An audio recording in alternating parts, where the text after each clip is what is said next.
It is official. The Cowboys will have 2 top 20 picks in the 2026 NFL Draft. Zach Wolchuk alongside the Super Bowl champion scout, Brian Broaddus, as it is Love of the Star, proudly presented as always by the On Time Experts, the official AC heating and plumbing partner for the Dallas Cowboys. Of course, hey, the weather, you never know what it's going to be like here in the Metroplex, but I know we got fans all across the country. So make sure your heater, your AC, it is working. No better place. Call the On-Time Experts. They're going to come to your home the same day. You're going to pay less over time. They correctly diagnose your issue and fix it right the first time. Visit theontimeexperts.com and click the Book Now button. I didn't think it was going to happen watching that game, Brian, but hey, shout out to the Chicago Bears. Shout out to Ben Johnson. They found a way. They kept clawing with their fingernails for that inch, and they were able to beat the Green Bay Packers. So now, with the Rams beating Carolina, there was also a chance the Cowboys could move it up to 19. That did not happen, but the Cowboys now sitting pretty with 2 top 20 picks at 12 and 20. And I know we've been doing some studying in this draft class. Make sure you're liking, subscribing to Crown Global Media. We got the Stack. We got the G-Bag Nation. We got Love of the Star. But I'm feeling pretty darn good about the way this board's looking right now for the Cowboys to get a good player at both spots.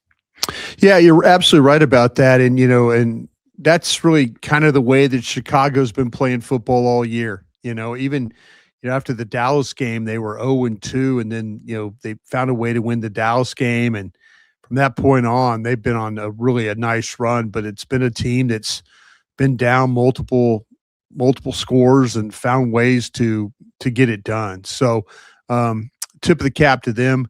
Man, Green Bay, I couldn't imagine a worse way to lose a game. They're in a situation where it's kind of back and forth the last 10 minutes of the game. They get an injury that cost them 10 seconds, at the end of the game too, that, when they're driving the ball. And so, yeah, it's just kind of crazy how it all played out. But again, congratulations to the Bears. And you're absolutely right. Dallas will be picking at 12 and 20. And now the questions will be, are you going to do enough in free agency if you're the Dallas Cowboys in order for you to move that pick along, move one of those picks along? I kind of believe that would be the thing that you would like to do, is to find a way to have a really a good off season with some signings. If you don't, you might have to stand in there and make those picks, which, nothing wrong with that. But if it's just tag George Pickens and bottom fish, I'm me personally, I better say, well, you need to move one of those picks back and get an extra one in the second round or third round. I'm like, not really. Give me 2 cracks at 2 really good players if that's the case. So, a lot depends on the offseason, and it depends on how Jerry and Steven and Will McClay, and we're on defensive coordinator watch right now as well. That coach will have a big say also in what happens with this football team in the spring.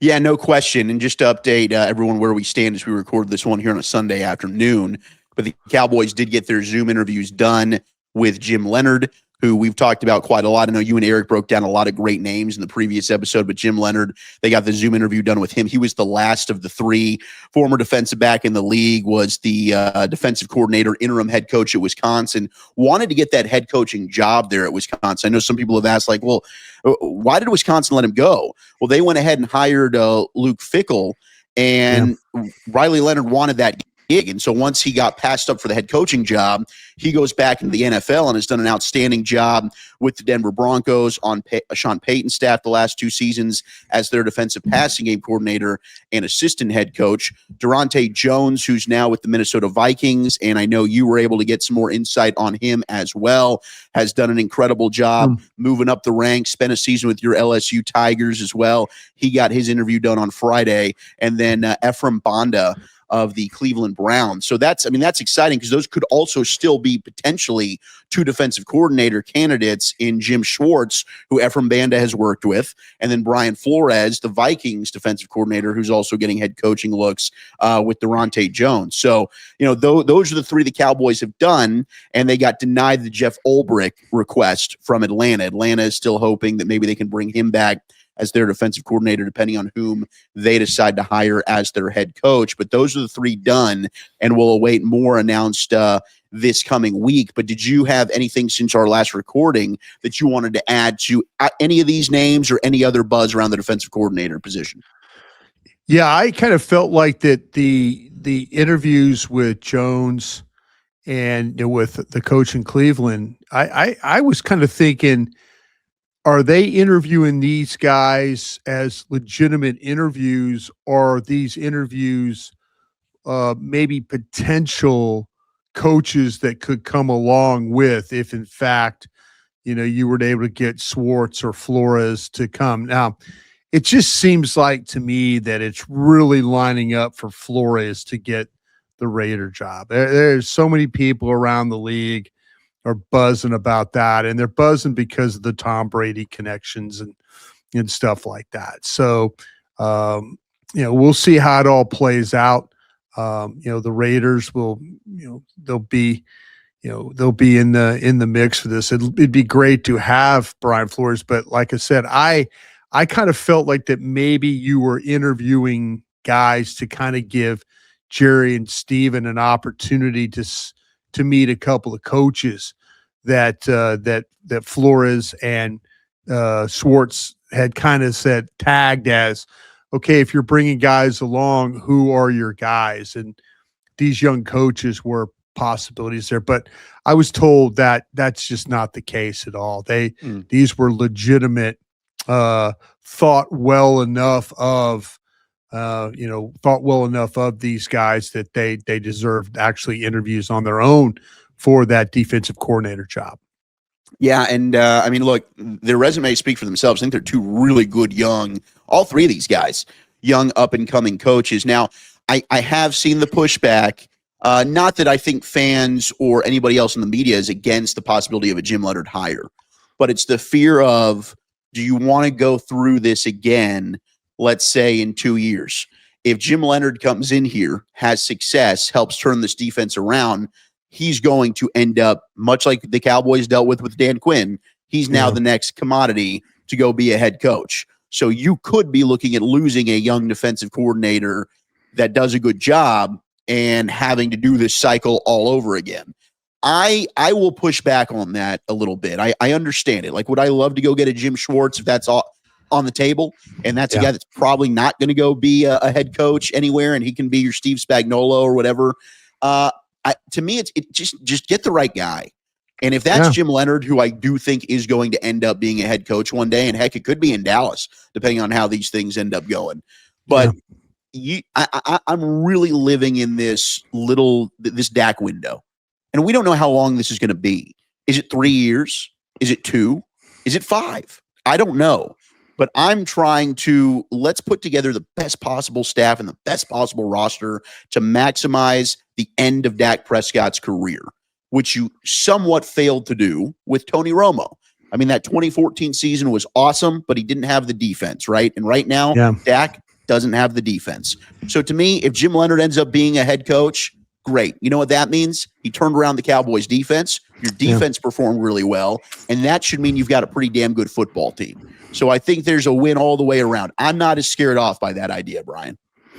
No, and you shouldn't be. It's I totally agree with you about the window situation. How, what's going to be, are you going to be able to sign Pickens? Are you going to be able, the running back situation? I mean, there's a lot of things that are kind of brewing right now, but I think the number one thing would be that quarterback, and how long do you really have with him? And, do you continually want to waste opportunities, with, putting out a below average defense and then making him have to play at an MVP rate every weekend in order for them to maybe win a game? So, yeah, I think to me, that's one of the reasons why you might even think about, trading one of these picks for a guy like Max Crosby, just to try. I mean, if you really are in for a, everything in the middle of the table, an all in move, these are things you absolutely have to take in account. And, how long is, Jerry Jones? I mean, his age, I know you've heard me say this a bunch, but he has to look at this as like he's not guaranteed tomorrow. None of us are guaranteed tomorrow, but man, I mean, you would hate to be Jerry Jones and all of a sudden, you didn't make the moves to get your team the opportunity to win the division, to win a playoff game, to win a couple playoff games, maybe playing the championship game, but and not take full advantage of having the offensive mind of Brian Schottenheimer and Dak Prescott and George Pickens and CeeDee Lamb and Tyler Smith and Tyler Booker and all those guys. I mean, if you didn't take advantage of that, that would be a legacy you really don't want to live with. And from knowing Jerry like you do and having worked in that building, for me, having grown up a fan of the team and now being blessed to cover them, I think the trade angle is the one that to me would be more likely than a big free agent splash.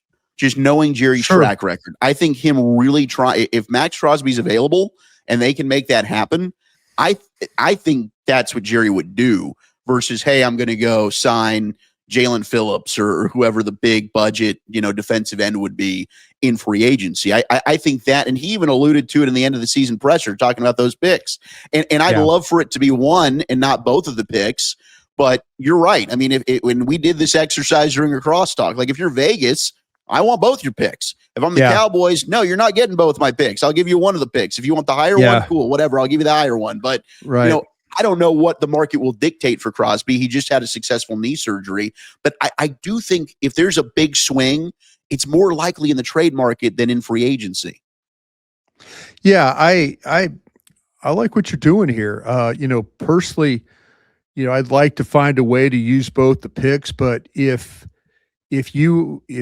in fact the Raiders say, hey, we'll take 12 and maybe you kick a player or two to kind of make things a little bit more palatable for them. Maybe you move on from one of your offensive linemen. Maybe there's somebody that they like. I'm not saying you're going to move along from BB or Tyler Booker or Tyler Smith, but if there's somebody else on our group that you really like, or you like one of our wide receivers, or if there's something that could help you for the Raiders get better, then by all means. Let me ask you this. I'm gonna play something really crazy with you. All right. Because it just came into my mind. Would you give up the 12th overall pick and Donovan Ezeraku to get Max Crosby? Ooh. Wow. No. And the reason is I still believe in Donovan Ezeraku. I still think he's going to be a really good player. I think we all do. So, but yeah, That's a real ask. If it keeps you from giving up the 20th pick and maybe a pick in 2027, I just wonder, are there players? Does Donovan Ezeraku fall into the Tyler Booker, Tyler Smith, BB? I mean, would you consider giving up BB?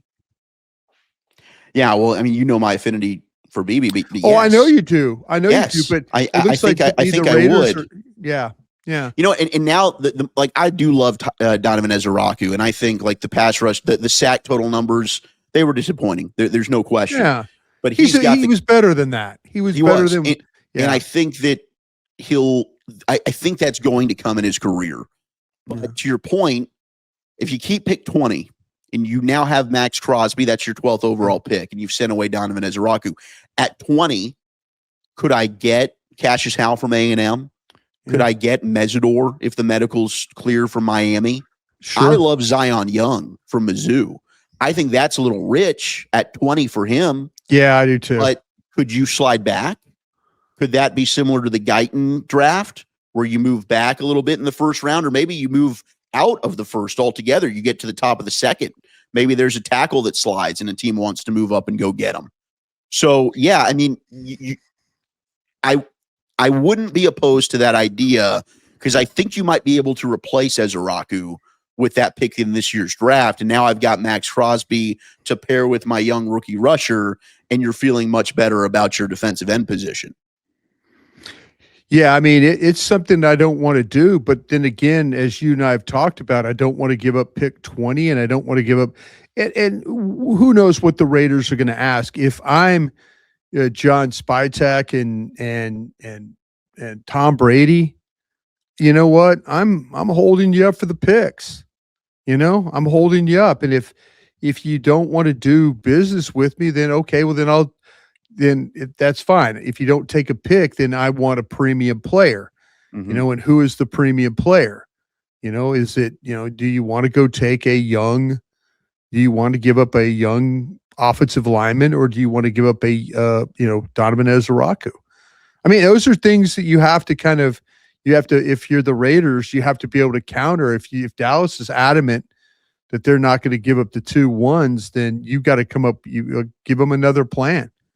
I don't think they particularly would want to move Donovan Ezeraku or move BB. Mm-hmm. But if it were to help land Max Crosby, I'm sure the comments are going to be real interesting after this one, after you and I do this show and talking about, who you would move. Because like I say, I don't think you and I want to move pick 20 at all. No, I mean, ideally, I'm probably going to stay and pick at 12 and 20. But I would, if Max Crosby's a realistic option, and there's some around the league that think he's still going to be a Raider for life, and they're going to repair that.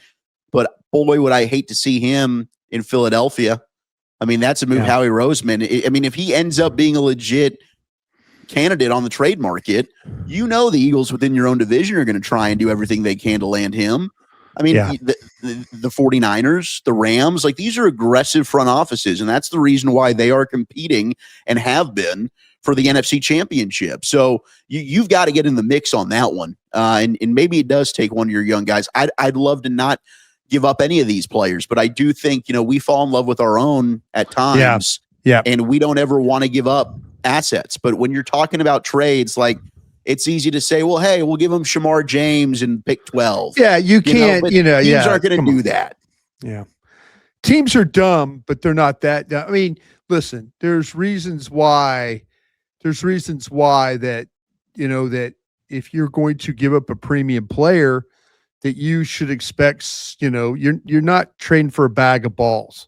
I mean, it just seems like that with our own hometown team, with the Dallas Mavericks, with what happened with the Luka trade. It's looking horrific right now. But like I said, at the time, they felt like they gave up the right pieces, or, they felt like that they got the right pieces from the Lakers, which ultimately is actually not true at all. This is a struggle. You want to win trades, but you also want to make sure you get the player. You don't want to, like I say, you don't want to turn them off. If they're interested in moving Max Crosby and you completely just turn them away with a bag of balls offer, and it ends up at Philadelphia or San Francisco, one of those other places, you're going to be kicking yourself in the ass over doing that, for not getting the compensation package right.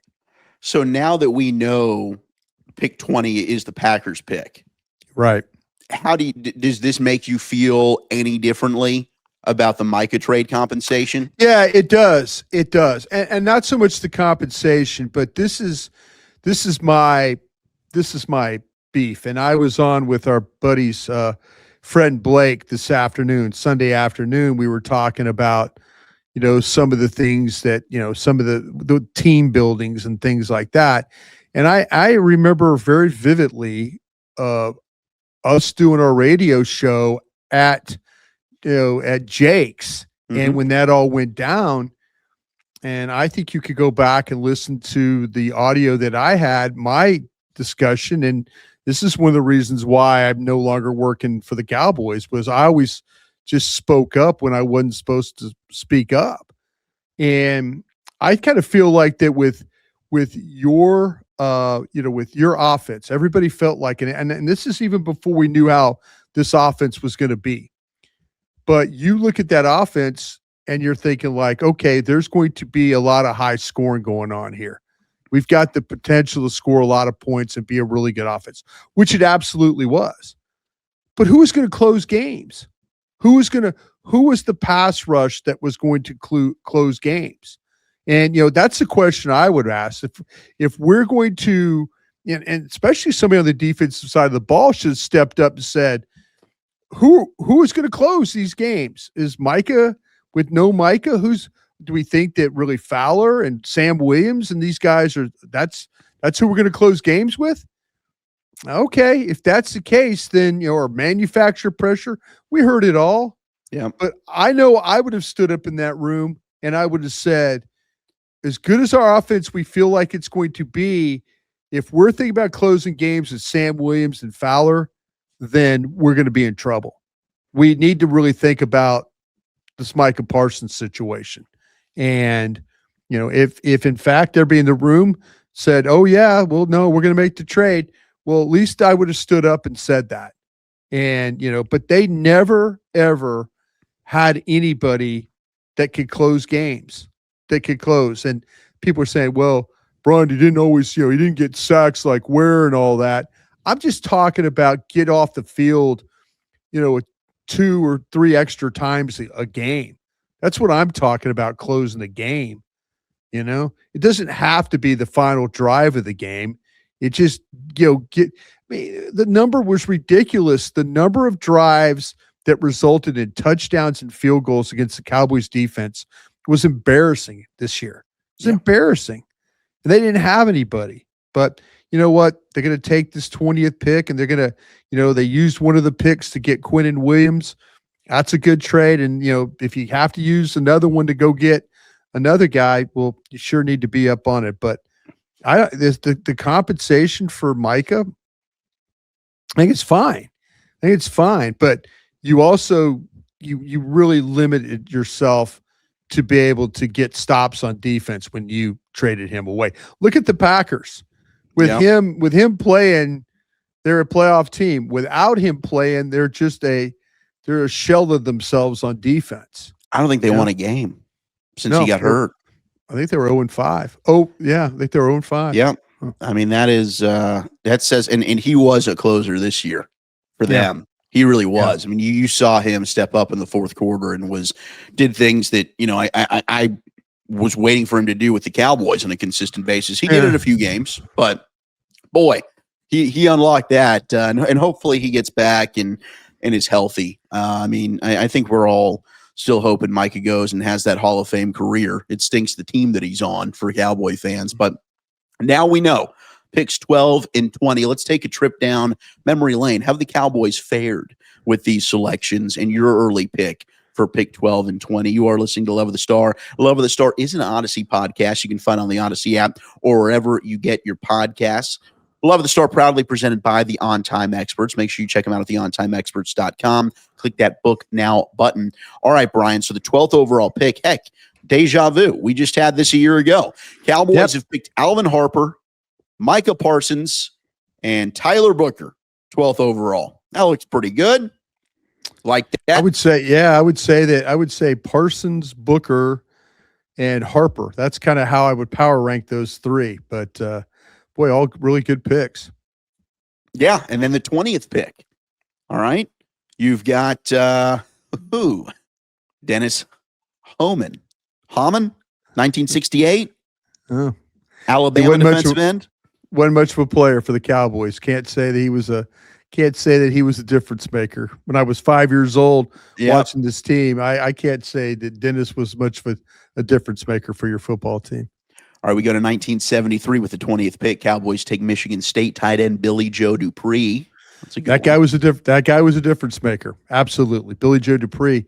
Funny the way he ran, kind of a ran like he was sitting in a chair, kind of squatted down runner. But man, catch the football, block, tough, outstanding pick. And then in 1991, Cowboys took Kelvin Pritchett, defensive tackle out of Ole Miss. That didn't work out too well for him, I don't think. So yeah, it's a little bit of that 20th pick. Now you got me wanting to move it. You know what I'm saying? The 20th one. All right, it'll get better. I I do think though, Zach, and when we get down to the stack, our show being the stack, but when we put the stack together, we're going to probably be somewhere between 15 to 16 first round names is what we're going to be. And, so that's with those quarterbacks, depending on, you might now have 3 first round quarterbacks when it's all said and done. Can you get them all picked before you pick at 20? I think you'll probably get 2 of them picked for sure. But you're going to be outside your window, probably about 3 or 4 guys outside your window when it comes. So you'll definitely be looking at, this is where guys on my board, when you look at like a CJ Allen from Georgia, that kind of situation, I think might be where you're at. You might be like we were talking about with Howell as a possibility from Texas A&M. Look at who else I got. Messidor from Miami probably could be in that mix. As you mentioned, he's got both his feet have had surgery on him. There might be some issues there. We'll see. I'm interested to see how much they like Mason Thomas from Oklahoma as a pass rusher. A little bit different guy with a body type of 6'2", 249. But you look at him against really, really, really good competition. He was outstanding. Some of his best games were against some of the better teams that Oklahoma played this year. Yeah, I was a fan of his, absolutely. And he's got a good blend of not only pass rush ability, but a solid run defender as well. Yep. Good complete player there. So that's I think they're going to have, and these corners end up sliding. I mean, we've talked about that. It's bizarre. A lot of the top corners are end up, like Delane, I don't think he'll make it at 20, but possibly. McCoy, do people get scared off with the injury there from Tennessee? I think there's a chance with McCoy because of the injury that maybe some folks get a little scared. I don't know if that'll scare the Cowboys, but you mentioned Delane, Cisse from South Carolina, Terrell from Clemson, Hood. I watched him. Heck, I watched a kid named Abney from Arizona State. He's kind of in that mix too. Not as one of the top guys, but man, there's 6 corners that I've seen so far, and I would play with all 6 of them if it was up to me. Any one of the 6 you choose, I'd go play with these guys. It's a good corner draft and a good linebacker draft. I mean, that's why for the Cowboys, it's fitting into some need groups there. D'Angelo Pond's my tiny corner from Indiana is another name that I'd throw in there. Yeah, I'll tell you what's interesting. I learned that Missouri has a trotter, that Jeremiah Trotter's son, Jeremiah Jr. playing for the Philadelphia Eagles, but he's got a brother that plays at Missouri that we're watching. And so they are related. I knew I saw the Trotter name. I didn't know necessarily if that was part of the family. That's Jeremiah Senior's son is who that is. And I'll tell you this, he plays more like his dad. I mean, he is bigger. He is bigger than Junior, who was at Clemson. And so if you're looking for a true Mike linebacker, and I know we've kind of talked about the CJ Allens, the Hill from Texas. I think Trotter's in this mix. I know you really like Rodriguez from Texas Tech a lot. Wow. I mean, there's some pretty good inside linebackers that you could go after. All right, let me ask you about these 2 guys that the Cowboys. These are the last 2 picks the Cowboys have taken at 20 overall, and you were involved in these. Ebenezer Ekubon in 99, and then Marcus I was Spears. not. Yeah, I came after. I came for the 99 season. Okay, so you were part of the draft. I wasn't part of that draft in 99. No, I was not. But who was the second one we took? Marcus Spears. That was a crazy one because that was one where Parcells was really that was the Ware draft where all of a sudden there was some fighting. It was really came down to the night before the draft.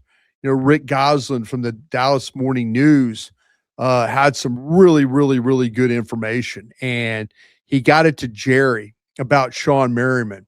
And, and then Rick called me back and said, "Hey, you're taking where on the morning on draft day."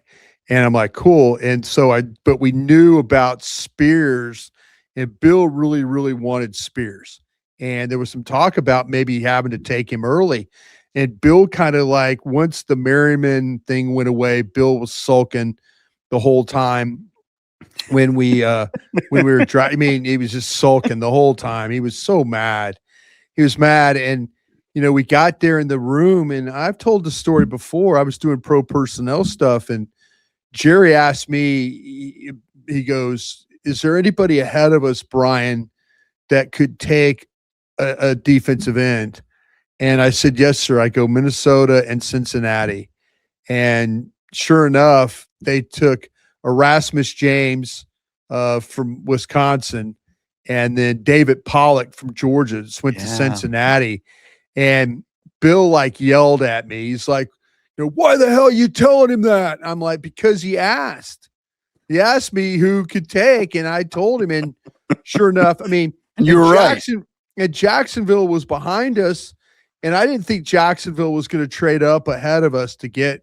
They had taken they had taken the quarterback wide receiver that they Matt Smith. No. What was his name for the Arkansas kid? Yeah, it was an Arkansas kid. Was it Jones? The last name Matt was Jones. Matt Jones. Yeah. Matt Jones. Yeah. He was a freak athlete. But he loved partying way too much. I mean, he was a big party guy. And so I knew who Jacksonville was going to take behind us, and I knew they weren't going to go up. So that's why I determined, I'm like, it's Minnesota and Cincinnati, and they hit the picks back to back. And we were like, every time they said defensive end, we were dying in the room and stuff. But Bill felt a lot better. He wasn't sulking anymore after we took Marcus. We got Spears. Yeah. Well, hey, where's a Hall of Famer? And that one worked out. 12-20. That was 11-20. So if the Cowboys can do what y'all were able to do in that 05 draft, you would kill to have an 05 draft like that again, because like you got the Chris Cantys and the Ratliffs, and that was a pretty solid draft. Pretty solid draft. It was. It absolutely was. And so now, hey, there's going to be some good players that are available at 12-20, and we'll be breaking all that down on Love of the Star, of course, the Stack on Crown Global Media, and the G-Bag Nation on 105.3 The Fan. But let's get the Dean Julia mailbag in. Let's get your questions here. You are listening to Love of the Star. Love of the Star is an Odyssey podcast. You can find it on the Odyssey app or wherever you get your podcast. Wolchuk, Broadus, hanging out with you. Of course, Love of the Star brought to you by the On Time Experts, and we always love your interaction with us. So we try to put out a tweet, whether it's myself at Zach Wolchuk, whether it's at Eric Giafalo. And Brian, you're still in X jail? I'm still in Twitter hell is what I am. Yeah, I've got some folks trying to help me get out of Twitter hell, but yeah, right now just kind of working out of our account here at Crown Global Media. So it's at Crown Global Media, and it's but no O, so it's CRWN Global Media. So if you're looking it up, that's where you can follow me at right now. All right. So we've got some questions regarding the offseason here, Brian. We'll start with Daryl Johnson. And this is not Moose. This is somebody else that's just using his name, and he spells it very differently. Mm-hmm. I don't know how much you've done. I know we've talked a little bit about free agency, but he does ask, is there a free agent that could be available that the Cowboys could sign that would take away the need for a pass rusher or even a corner at 12 or 20 in the first round? Would love to be. Yeah, I haven't done that. I haven't done that one yet. I do, I feel like I've looked at some linebackers more. I know when those linebackers, we were talking about trades and all that, and Bush and guys like that. So yeah, I have not. I've been full tilt college players and not so much free agent players. I mean, what's going to happen there if if we start to get some word about some visits and things like that, I'll jump in there on those. Or if they sign somebody, we'll have the scouting reports on them. But man, that you could spend a lot of times looking at players and then they don't even end up sniffing anybody. So, but yeah, I work more on the college guys than the pro guys. Yeah, I mean, there's some edge guys like Boye Mafe, the edge in Seattle. Could they possibly be interested in Owe, the edge in LA with the Chargers, who's been awesome since they traded for him? Now, it's possible all these guys get re-signed. They could just stay where they are. So you never really know. From an edge perspective, I think the best guy is going to be Jalen Phillips, who the Eagles traded from Miami. Yeah. And that's probably going to be out of the Cowboys' price range, I would guess. Khalil Mack, Joey Bosa, those are other guys that could be available as well. I think if they were to sign a Bosa type player, I know we've talked with Bobby Belt about that off air. Could that help? Yeah. I mean, I don't think in Trey Hendrickson with Cincinnati, we got to make sure he's healthy. But, would that help? Yes. I don't know that any signing would say like, nah, I'm not going to take an edge or a corner. Right. Like, I think that if that's to Daryl's point, he wants to go best player available. The way this thing could fall, it's very likely a corner or maybe even an edge could be the best player on the board. No question. No question. All right. We've got Ben Larimore. Shout out to Ben. No, we have not. I don't think we've looked ahead at the 2027 Cowboys free agent list, but have you thought about how that could impact the approach over the next two off seasons? How much are they looking ahead at some of that stuff? I think a lot of it is contract renewals, right? Yeah, that's all contract stuff. I mean, Adam Pacifica and Todd Williams and Steven, they keep that spreadsheet knowing exactly, where they have money coming in. So stuff like that. So yeah, I haven't taken a look at it. Is there something that we should be taking a look at there on that? I'll try and pull it up here. I have not either, gone ahead and looked at that, but maybe, what years is BB's going into year 3? So he would be an impending free agent in 2027. So there might be like that draft class. If they don't have the fifth year option there, that might be something that they've got to look at. Right. We got a question from 12th Man Kool-Aid.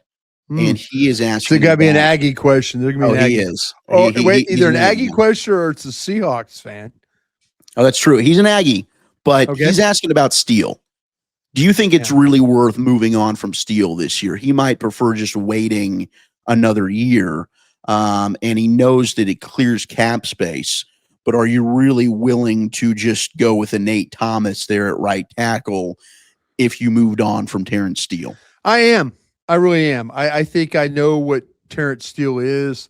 I think Terrence Steele has played above where I thought about him as a player. But you know what? I kind of feel like that I saw some inconsistencies with Nate Thomas, but I also saw some times where he was pretty damn good. So I'm more interested in trying that out than I am knowing what I have. And the one thing I give Terrence Steele absolute credit for, he didn't miss games. That son of a gun will not miss a game. If you look at his career, he's made a lot of starts. So, but I think I would move on from there. I really would. Going back to Ben's question, I think the biggest free agents in 27 are going to be Overshown, Ryan Flanoy, and then Brevin Spanford. Those are going to be the guys that they'll be looking at. Otherwise, it could be Pickens too, if depending on a tag, right? Yeah, absolutely. Otherwise, you got James Houston listed. I think James Houston's just kind of a year-to-year type player right now. Yeah. Same thing with like Perrion Winfrey. Schoonmaker might be. I don't know if he's going to make the team this coming season. Same with Jonathan Mingo. And then it's your punter in Brian Anger. Hook and Malik Hooker. I just by then you're probably definitely wanting to move on from that situation. All right. Rodney Johnson. How do the off-ball linebackers in this draft compare to potential defensive rookie of the year, Carson Schlesinger?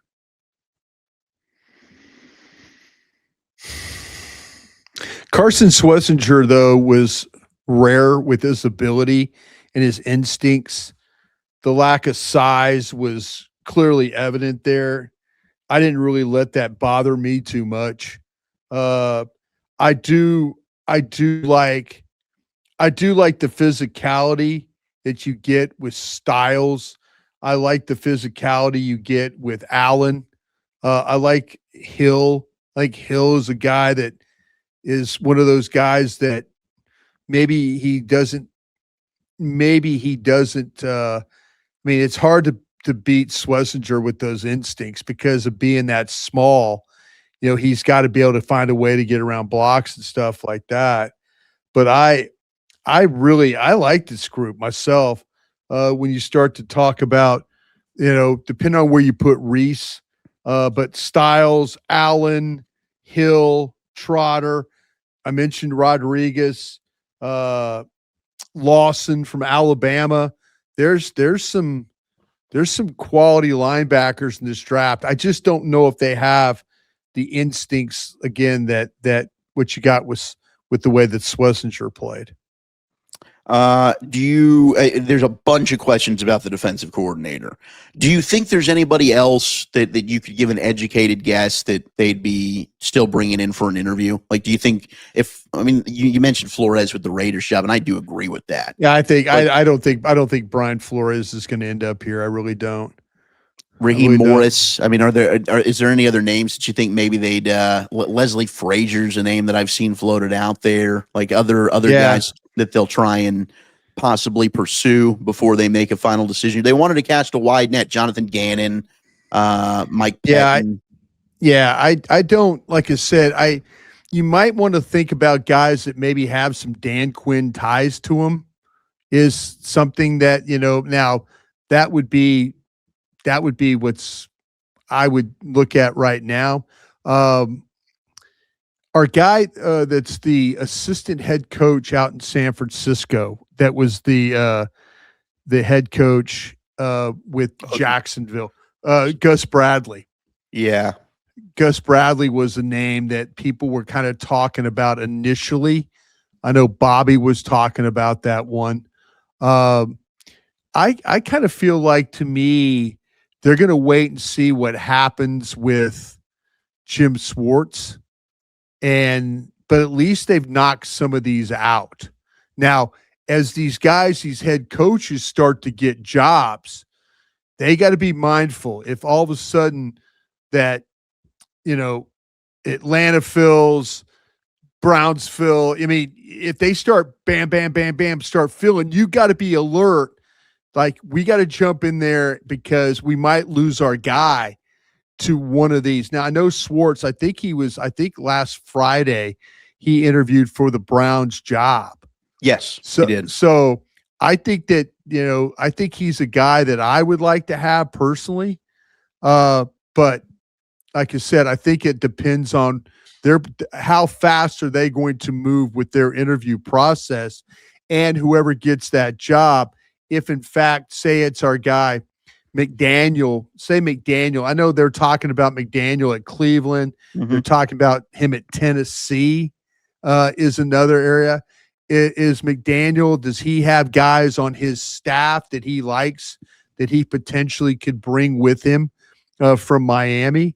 And say he gets the Cleveland job, he might not want Jim Schwartz. So that then throws Dallas into immediately like, okay, now we can go. Because it sounds like that Jimmy Haslam and his wife want to keep him there. And so, but I don't have, like I say, the Gus Bradley name was a name that might be a little bit of a surprise to people if in fact that were to happen, if he were to get an interview. Yeah. And then, you know, Kevin Stefanski, he's been with Jim Schwartz as the head coach, DC relationship there. Does he end up trying to say, hey, Jim, if I get the Giants job or the Ravens job or whatever it is, right? Does he try and say like, hey, come along with me? So, and then of course, Vance Joseph getting head coaching interviews, the defense coordinator for Denver. If the Cowboys do decide Jim Leonard's their guy, if somebody hires Vance Joseph, are they now competing with Sean Payton in Denver? I would worry about that too. I would worry about that. Absolutely. Yeah. All right, let's get two more questions in before we wrap here in the Dean Julia mailbag. We've got Bertness wants to know, do the Cowboys get comp picks for Jordan Lewis and DeMarcus Lawrence? And I believe that's a hell yes, they do. Yeah, but it's they get the picks in it would be this draft then, right? Because it was the last year. Yeah, it was last year. So yes, they absolutely would. Yes. And I think there'll be fours, like a 4 and a 5, or maybe two. Maybe fours. a 4 or 5 or a 5 and a 6. Yeah. Yeah. Something like that. Yeah. And then finally, we've got Combat Wombat wants to know, are you concerned at all about Leonard's ability to call plays versus being a coach? He did call plays in college. Now, I get that. It's a jump from college to the pros, but he was an outstanding college defensive coordinator calling plays in Wisconsin. I mean, do you have a concern about that when it comes to jumping to the NFL level? Not at all. Not at all. It's a really bright guy, really good teacher. No, I have no concerns about him at all. All right, let's wrap it up with a draft question. This is Charlie Garcia. If Bailey, Downs, Bain, and Reese are all gone by the time the Cowboys are on the clock at 12, who do you take, or are you trying to get up out of here and move down? Probably looking at McCoy or Delane. Yeah, is what I would do. I'd look at one of those corners. He didn't pick one of the corners off, did he? No, corners are both there, and Sonny Styles also there. Okay, yeah, I would. I'm going to have one of these corners higher than Styles. Is what I'm going to do on my stack. They might see it completely different. You took my number one corner off. You took my number one outside linebacker off. You took my number one edge off. Who else did you throw? Bailey. You took my number Bailey two off. Edge. Yeah, you took my number 2 edge off. So you knocked out all first round guys for me. But that would leave me McCoy. That would leave me Malinois. Miami would be a possibility. It'd leave me Love. I'm just thinking of guys I have first round grades on. But I think I would look depending on what you thought about McCoy, the Tennessee corner, or Delane, the LSU corner. Cissay's up there too with these guys, and Terrell's up there. I have a crack at all 4 of my corners, but my first corner would be McCoy. So that's probably the route I would go. Yeah, I agree. And I'd probably go with Delane. And that's just being cowardly. No, I'm worried about that. And I think that McCoy's probably ready to play. And I've said this, I think that he'd play this year if Tennessee was in the playoff. But Delane, I love. Those two are so close. They are so close. They're good. Both of them. I mean, really, Delane. The biggest difference is right now you could see Delane play. That's the biggest difference. Yeah, Delane's really. I mean, trust me. I watched him every Saturday play for LSU. That kid can play. Really good corner group. That's money well spent right there. All right. Thank you very much, sir. Another Love of the Star in the books. We'll be back, of course, later on during the week. And, of course, if the Cowboys decide, hey, we're not waiting around, we're getting this defensive coordinator thing hired, I think that it's going to probably take a little bit longer. We'll probably get more interviews over the course of the week. But we'll be back with instant reaction. Make sure you're liking and watching the Stack, Crown Global Media, Doing All Right podcast as well with Foch and Brian. And then, of course, G-Bag Nation, 2 to 7 Central on 105.3 The Fan. Thank you so much to the on-time experts, of course, Peyton Russell for producing. Until next time, we love you. Hugs and hand pounds, everybody.